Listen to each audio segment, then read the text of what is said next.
So let's talk about the best exercise for a fatty liver.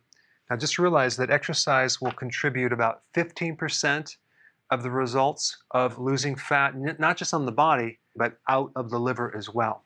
You really need to make sure you drop your carbs and you do fasting with exercise to maximize the results, because this would be about 85% results. If you add choline to your diet, that is very powerful to help strip fat off the liver.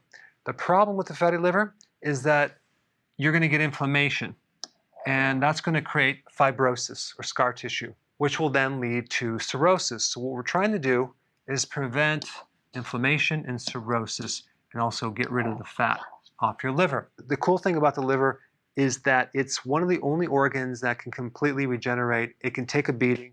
It can bounce back if you give it time. The bad news is it does take some time.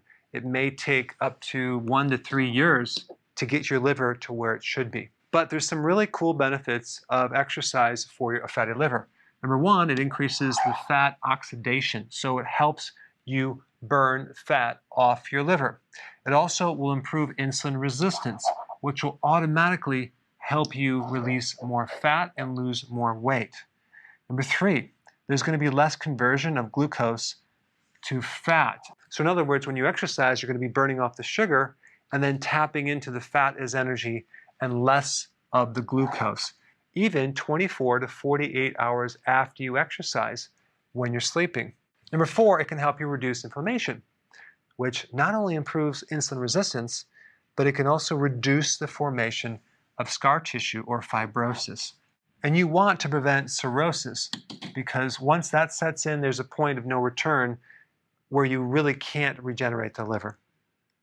Okay, so now the question is, what type of exercise is best for a fatty liver? Guess what? Any exercise, as long as you're exercising. And I'm going to put some links down below of several studies. And what they found is you can do high intensity, low intensity, you can do compound resistant type exercise, weight training, vigorous exercise. However, there's one exception to this. If you do vigorous exercise, higher intensity type exercise, for at least 2 to 3 times per week, you can lessen the amount of fibrosis that's developing in the liver. But of course, fibrosis is different than fatty liver, and what we're talking about primarily is how to take fat off your liver. If you haven't seen my other videos on what to eat to reduce fat on your liver, I put them up right here. Check it out.